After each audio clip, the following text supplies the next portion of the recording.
చెప్తున్నట్టుగా మనకు అర్థమవుతుంది. సార్ ఈసీకి సుప్రీం షాక్, టీడీపీ ముందు జాగ్రత్త, బెంగాల్లో నో ఎంట్రీ. ఈ మూడు ముఖ్యమైన విషయాలండి. ఈసీ బీహార్లో స్పెషల్ ఇంటెన్సివ్ రివిజన్ ఆ ప్రక్రియ మీద సుప్రీంకోర్టులో విచారణ జరుగుతుంది. నిన్న సుప్రీంకోర్టు తీవ్రంగా మాట్లాడింది. ఒకటి, రాజ్యాంగబద్ధంగా 324వ అధికరణం కింద ఎన్నికల సంఘం ఎన్నికలు సక్రమంగా నిర్వహించాలి, ప్రతి అర్హుడైన ఓటర్ పొందే విధంగా చూడాలని ఉంది. దానికోసం ఓటర్ జాబితాలను సవరించవచ్చు, అంతవరకు నిజమే. కాబట్టి మేమేం అడ్డం రాము. అలాగే మీరు ఆ నివేదిక ఆగస్టు 1వ తారీఖు ప్రకటిస్తారు, వాళ్ళు ప్రకటించాలి. ఇది ముసాయిదా డ్రాఫ్ట్.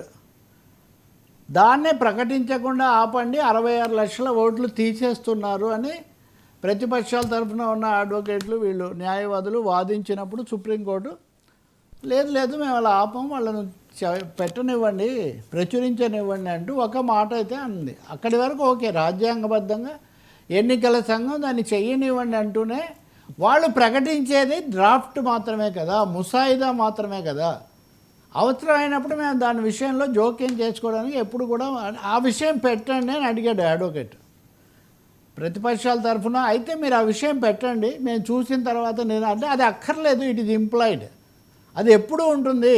ముసాయిదా నివేదిక పూర్తి రూపంలో వచ్చేటప్పుడు దాంట్లో తప్పులు ఉంటే మేము తప్పకుండా ఆ ముసాయిదా వచ్చిన తర్వాత దాంట్లో ఏముంటాయో చూసి మేము చర్య అప్పుడు ప్రకటిస్తామంటే, ఒక విధంగా చెప్పాలంటే ఒక బంధం ముందరిగాళ్ళకు బంధం వేసినట్టుగానే సుప్రీంకోర్టు స్పష్టంగా మీరు అది కనుక సక్రమంగా లేకపోతే మేము జోక్యం చేసుకుంటాము అని ఒక మాట చెప్పింది. రెండో ముఖ్యమైన మాట, ఇంకో 2 ముఖ్యమైన విషయాలు చెప్పింది. ఒకటి, అసలు ఎన్నికల సంఘం ఇంక్లూజివ్ అప్రోచ్, ఎక్కువ మందిని చేర్చే పద్ధతి తీసుకోవాలి కానీ ఎక్కువ మందిని తొలగించే పద్ధతి తీసుకోకూడదు, ఇది రాజ్యాంగ స్ఫూర్తికి విరుద్ధమైనటువంటి విషయం అనే మాట చెప్పారు. మూడవది, ఆధార్ కార్డు మీరే ఇచ్చిన ఓటర్ ఐడెంటిఫికేషన్ కార్డు మీరు ఎందుకు ఆమోదించట్లేదు, మేము మళ్ళీ చెప్తున్నాము, మీరు వాటిని కూడా పరిగణనలోకి దృష్టిలోకి తీసుకోండి అని మళ్ళీ చెప్పింది. అంటే జాబితా అనేదాన్ని ఆపము అని చెప్పినప్పటికీ ఎన్నికల సంఘం ఎలా చేస్తుందో దాన్ని బట్టి మేము నిర్ణయానికి వస్తామన్నది చాలా ఖచ్చితమైన హెచ్చరిక ఎన్నికల సంఘానికి, ఈసీకి సుప్రీంకోర్టు జస్టిస్ సూర్యకాంత్ వాళ్ళు జారీ చేశారు అనేది మనం ఇక్కడ గమనించాలి. అయితే ఇక్కడ బెంగాల్లో ఏంటి, బెంగాల్ ఎన్నికల జాబితా కూడా ప్రకటించింది ఎన్నికల సంఘం. బెంగాల్ బీహార్ తర్వాత ఎన్నికలు జరగాలి. బెంగాల్లో కూడా బీజేపీకి, తృణమూల్కు లేదా అంతకుముందున్న లెఫ్ట్కు జరుగుతుంది. తృణమూల్ ఇప్పుడు మళ్ళీ వస్తాను అంటుంది. 2002 జాబితా లెక్కలోకి తీసుకుంటూ ఉంటున్నారు అక్కడ. బీహార్లో 2003, 2002లో బెంగాల్లో ఎన్నికలు జరిగినప్పుడు ఓటర్లు 4 కోట్లు, ఇప్పుడు 7 కోట్లు.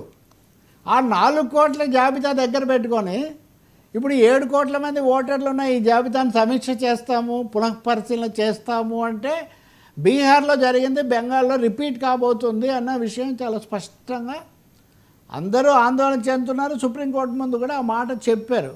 అక్కడ మమతా బెనర్జీ అయితే వలస కార్మికులందరూ వచ్చేయండి బెంగాల్కు అనే పద్ధతిలో ఆ ముఖ్యమంత్రిగా ఆమె మాట్లాడారు. కాబట్టి బెంగాల్లో కూడా ఈ బీహార్లో జరిగింది ఊరికినే పోవట్లేదు, అది దేశమంతా ఇదే మంత్రం ప్రయోగించబోతున్నారు అనే ఒక తీవ్రమైన ఆందోళన వాతావరణం రాజకీయ పక్షాల్లో ఏర్పడింది. ఇక్కడ టీడీపీ ఆంధ్రప్రదేశ్ ప్రస్తావన ఏమంటే చాలా ఆసక్తికరంగా, ఆంధ్రప్రదేశ్లో తెలుగుదేశం తరఫున వెళ్ళిన ప్రతినిధి వర్గం ఎన్నికల సంఘాన్ని ప్రత్యేకంగా కలుసుకుంది.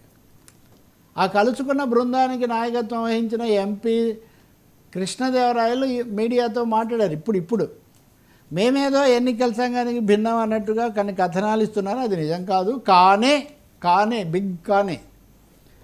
ఆంధ్రప్రదేశ్లో ఎన్నికలు జరగడానికి ఇంకా 4 ఏళ్ళ సమయం ఉంది కాబట్టి వెంటనే వచ్చి చేయండి, వెంటనే వచ్చి మీరు ఆ అనేది ఆ ఓటర్ల రివిజన్, ఆ సమీక్ష అనేది మీరు వెంటనే చేయండి, బెంగాల్ అదే మీరు వెంటనే వచ్చి చేయండి అని మేము అడుగుతున్నాము అని చెప్పారంటే ఒక విధంగా తెలుగుదేశం పార్టీ కూడా బీహార్ నుంచి బెంగాల్కు పాకుతున్నటువంటి ఈ పరిస్థితి పట్ల ఒక విధమైన ఆందోళనకు గురవుతుంది. కాబట్టి మా రాష్ట్రంలో చివరి నిమిషంలో వద్దు, మీరు వెంటనే ఇప్పుడే వచ్చి చెయ్యండి అని బల్లగుద్ది 1-2 సార్లు చెప్తున్నారు.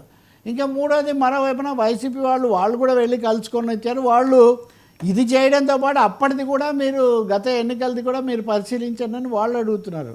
కాబట్టి ఏ తర్వాత ఇది అటు ఇటు తిరిగి ఆంధ్రప్రదేశ్ కూడా Bihar to Bengal to AP ఈ ఎన్నికల జాబితాల వ్యవహారం. ఇంకొకటి ఓటర్ కార్డు దీన్ని మీరు పరిశీలించాలి అనే మాట తెలుగుదేశం పార్టీ కూడా చెప్పింది. ఇది ఎన్నికల సంఘానికి చెప్పొచ్చింది. ఇప్పుడు కృష్ణదేవరాయలు కూడా మళ్ళీ చెప్తున్నారు, మీరు ఆ ఎపిక్ కార్డు ఆధార్ కార్డు అనేవి తీసుకోవాలని మేము అన్నాము, ఎలాగ ఎన్నికల సంఘం కూడా తీసుకుంటానని చెప్పింది కదా అని ఆయన అక్కడ చెప్తున్నాడు.